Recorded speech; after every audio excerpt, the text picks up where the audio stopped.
Андан бери 7 жыл өтүп кетиптир. Жашоо болсо баягы эле күрөш. Бир аз топтосом кайра бир жерден маселе чыгып кетет. Бирөөнүн колунда калат. Жыгылам, кайра турам, кайра баштайм. Күрөшкөндөн чарчабайм, бирок денем абдан чарчаптыр. Буттарым ооруйт. Дордойдун контейнерлерин аралап, кийимге керектүү фурнитура алганы бара жаткам.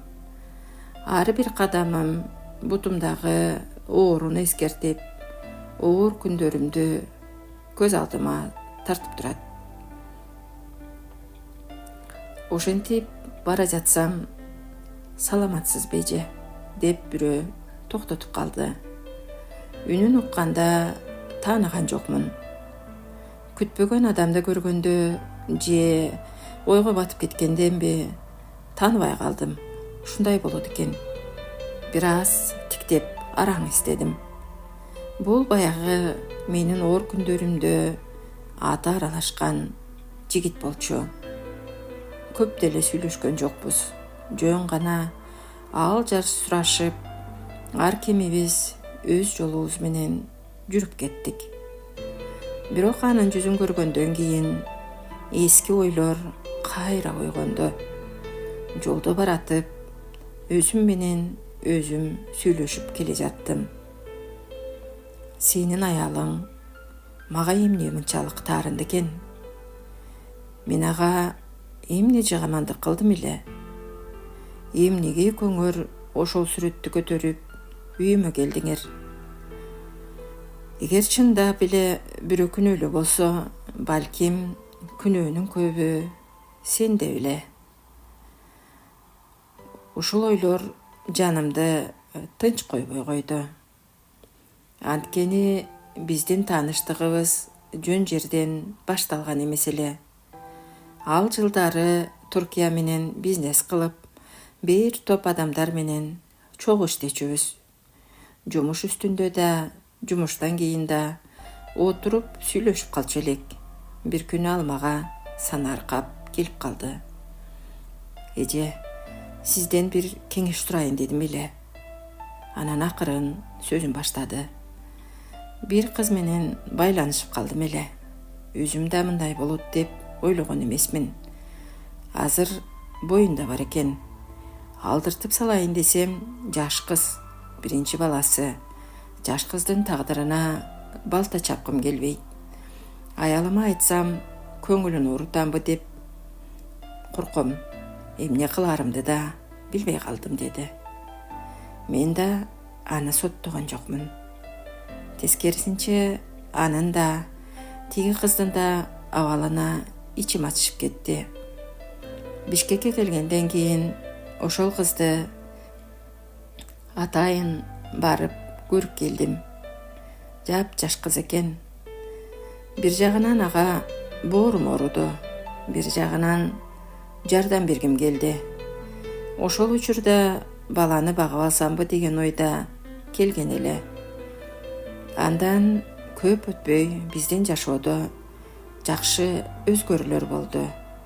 Чоң үй сатып алдык. Ата салты менен үйгө той берип, балдарга бата алууну чечтик. Айылдан коноктор көп келди. Тууган урук, куда сөөк, тааныштар. Үйдүн ичи да, сырты да адамга толду. Мен болсо баарын өзүм уюштуруп чуркап жүргөм. Ошол күндөрү баягы жигит телефон чалды. Эже, Назира төрөптүр, деди. Эмне болуптур, дедим. Уул экен. Андан кийин үнү өзгөрүп, эмне кылам эже, деди. Мен болсо коноктордун арасында чуркап жүргөн кезим. Той бүтсүн, анан сүйлөшөбүз, дедим. Ошол жооптон кийин ал эмне ойлоду, аялына эмне деп түшүндүрдү, бүгүнкү күнгө чейин билбейм. Балким эже жардам бербей калды деп ойлогондур. Балким башкача түшүнгөндүр. Бирок ошол эле күнү кечинде экөө ээрчишип биздин үйгө келишти. Колдорунда чоң кагазга оролгон белек бар эле. куттукташты, билекти колума карматышты. Анан шаш жылыш чыгып кетишти. Мен болсо аны кадимки эле белек катары ойлогом. Кийин ошол сүрөт тууралуу канча жолу ойлоноорумду, канча жолу эстээримди билген да эмесмин. Дагы бир кызыгы, Назира кийин дээрлик 10 жыл менин үйүмдө жанында жашаптыр. Ошол жигиттен 4 бала төрөптүр.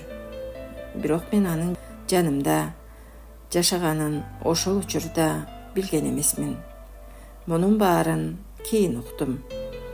Ошол күнү базарда баратып, ушул окуялардын баарын эстедим. Каза болгон келинди эстедим. Аны да түшүнүүгө аракет кылдым. Бирок баарынан көп баягы жигит жөнүндө ойлодум.